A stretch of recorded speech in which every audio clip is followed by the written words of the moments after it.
These are assembly instructions for my hardcover stationery holder.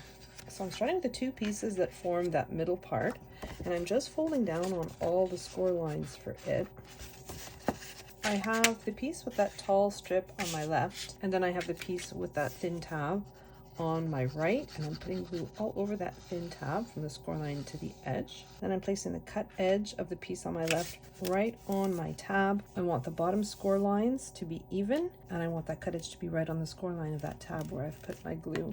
I have these 4 decorative panels for the outside of my box, and then I have this panel as well. I'm putting this one aside for now, and I'm going to glue down these 4 panels pretty much the way you see them here, and I'm trying to position them so that they're centered within their sections.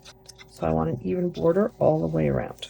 So for this piece, my base piece is 80-pound cardstock. My pattern paper is from an older paper pad from Michaels, and this piece happened to be a foiled piece. So I'm going to flip my piece over, and I have 2 little cutouts on that long piece, and I also have this long strip that has a tab on either end. I'm just folding down on the score lines to create those tabs. And then I'm putting glue all over that strip between the score lines, so above and below the 2 tabs. I'm flipping it over, then I'm inserting both tabs into the cutouts that are on my base piece, trying to make sure it's as straight as possible.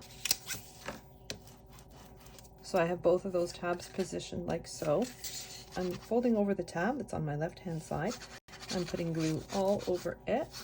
And then I'm bringing my other side over, and I want the cut edge of that side to be right along the score line of the tab where I've just put glue. So when I pop it up, that creates that center part. So now I can glue in my decorative piece. I'm putting glue on the underside of it, and then I'm inserting it into the interior of my box and just gluing it down, trying to maintain an even border on all sides.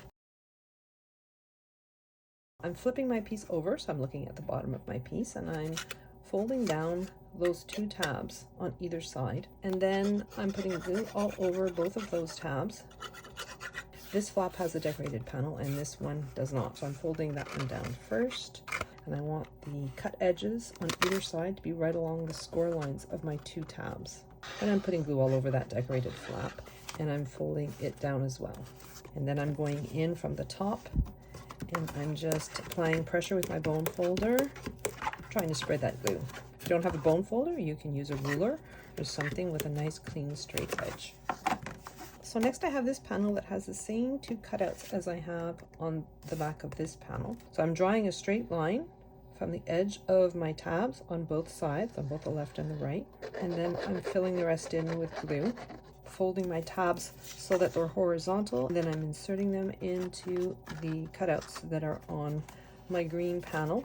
And then I'm laying it flat on that panel, and I'm going in with my bone folder, and I am spreading that glue. And then I'm putting glue on both of those tabs, and I'm folding them over and gluing them onto that green panel. So this is 1.5mm chipboard. So I can't seem to find the pattern version. It has a pattern on both sides, but they still do carry plain chipboard that measures 1.5mm. I have 2 strips. I have the offcut of my piece. I'm manually cutting off part of it, so I'm going to use this offcut for the placement of my binding pieces.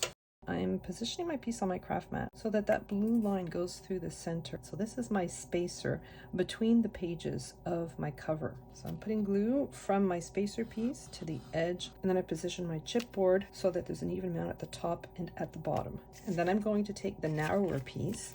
I'm going to do the same thing with my spacer. So I've got that butted up right against my first piece, and I'm putting glue to the end, and then I'm positioning my narrower piece so that it's at the same height as the first one. It's right up against my spacer piece. I'm refreshing my glue on the tabs that are at the top and at the bottom, and then I'm folding them over. I'm using my bone folder here. You can actually use your spacer here, and put a little bit of pressure on the tabs that you've folded over, because this has to fold inwards like so. So now I'm going to attach my second join piece, doing exactly the same thing. I'm taking my join piece, placing it so that blue line goes through the center vertically. I'm putting glue from my spacer piece to the edge of my join piece, and then I'm gluing the edge of that thin panel right to the edge of my spacer piece. I'm putting my spacer in again, and it's right up against that panel that I've already glued in, and I'm adding glue on the right side this time. And then I'm taking my third panel and I'm butting it up right against my spacer, and I want the top and the bottom to be nice and even. And then I'm putting glue all over the tabs, and then I'm folding them over. And then again, I'm using my spacer, just pushing down on my spacer so that it creates a little groove. And then I'm folding it. I'm going with my bone folder, and I'm just adding a little bit of pressure to make sure that my binding is nice and smooth. So now I'm going to glue in my centerpiece. You could completely eyeball this, but I am going to measure it just to make sure that I get it perfectly centered. So my base piece for this measures 3 1/4, and the length of the cover pieces is 12 1/4. I take the length of the piece, so 12 1/4, and I subtract the 3 1/4, so that leaves me with 9 inches on both sides. So that would be 4 1/2 inches on either side, and I'm going to measure 4 1/2. Flip my piece over and do that on the other side as well. 4 1/2. I'm just drawing a line at that 4 1/2 mark, just in the center, so not on the edges, because you'll be able to see the edges once I glue everything down. And I'm doing that on both sides. So those lines are just there to help me center it and make sure that it's nice and straight. So I'm going to put glue on the underside of this piece, including those 2 tabs. So it should fit right between those 2 lines on both sides. I want the same gap at the top and at the bottom. And then I'm going to take my little spacer piece again, and I'm inserting it inside that little groove between my panels. I'm going to go in there, my bone folder, reinforcing that glue, trying very hard not to rip my cardstock. And I'm folding it upwards, doing that on the other side as well. Just inserting my bone folder in the groove. If you don't have a bone folder, you can use a stylus, but avoid using anything with a sharp point because it will definitely rip your cardstock. So next I have the panels to glue on either side. I think I'm going to decorate them before I attach them. I'm starting with the one on the right hand side, and I'm folding down on all the score lines for it. So this is cut out of Cricut foil craft board. So I'm just gluing that down between the score lines. So I want the same border on the sides and at the bottom. The longer tab is at the bottom. I'm putting glue all over it. I'm placing my tab down as straight as possible, trying to center it on my panel. And then I'm putting glue on both side tabs, and then folding my panel upwards and gluing those side tabs down. And then I have the piece for the left hand side. I have the same type of pockets for it. They are smaller, and I'm putting an acetate window in them. Just folding down on all the score lines for both of my pocket pieces. And then I have my 2 frame pieces, which I've cut out of more of that foil craft board. I'm flipping them over, so I'm looking at the underside of them. I have 2 pieces of Cricut acetate, and I'm removing the liner on both sides of my acetate. I have some very thin red line tape. I'm covering the 4 sides of my frame pieces with red line tape. You could use a very good quality liquid glue on acetate. It does work, but you have to make sure that your glue dries completely before moving on to the next step. So then I'm removing the liner on the red line tape.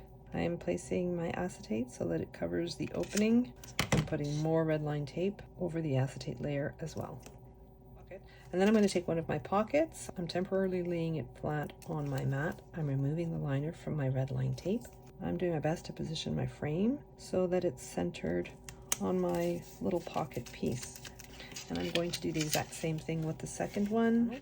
So now I'm going to glue my pockets onto my panel. So I'm repeating the steps very much like the first panel.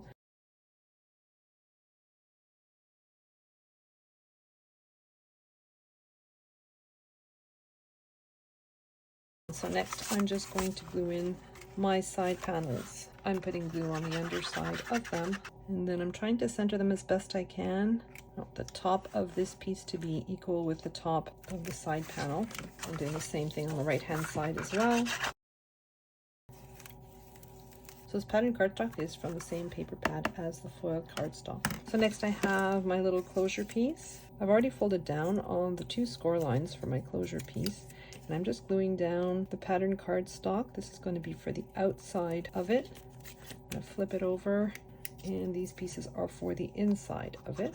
So next I'm going to use a Velcro clear fastener. These measure 3/8 of an inch. I'm looking at the underside of my closure and I'm exposing the adhesive side of my Velcro fastener. I've got the other half of my Velcro positioned right on top, and I'm just going to glue this down to the curved edge like so. I'm just putting glue on the underside. I guess I could have left that blank, but I'm just positioning this right on the edge like so, and then I'm folding it over. I'm removing the liner off the sticky side of my Velcro dot, and then I'm fastening it closed like so, and then I'm going in with my pokey tool and I'm just putting it between both layers of my Velcro and separating them, and then applying a little more pressure so that they stay put. And then I have a decorative semicircle that I've cut out of more of that foil craft board, and I'm just positioning it like so. I also decided I wanted to put some decorative corners. I have the cut out on my circle and I'm putting it just a little bit over the corner, just by the 1.5 millimeters. And then I'm folding over one side and then I'm folding over the other like so. I'm just putting glue on the underside of that middle section and positioning it over the corner. And then I'm putting glue over the underside of it, folding them down as well. I'm doing that for all 4 of them. So for the last corner, I'm gonna have to kind of sneak them underneath the corner of my little pocket. I could have positioned this pocket a little bit higher so it didn't interfere, but it seems to work okay. And then I have a label for the front. I've used the pen feature on my white panel. I'm putting glue on the underside of it and gluing it in place onto the offset layer that I've created out of more of that foil craft board, and then I'm gluing it down like so. So this is the offcuts of the foil pattern paper that I used to create my project. I have my well-loved paper trimmer and I'm trimming parts of my sheet to use in my project. I'm slicing up anything that I can salvage. I'm going to try to create little inserts. So with what I was able to salvage, I created 2 little simple note cards. And then I've created a little cover for my little post-it notes. I've included the cover part for this in the file, and my post-it notes measure 3 inches by 3 inches. And I also made a little bookmark with a tassel at the end. The tassel is also in the file, so I've put 2 little elements here with the clips.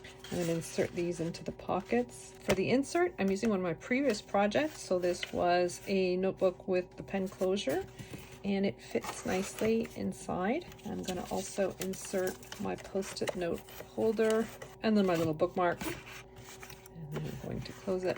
And so there it is, my hardcover stationery holder.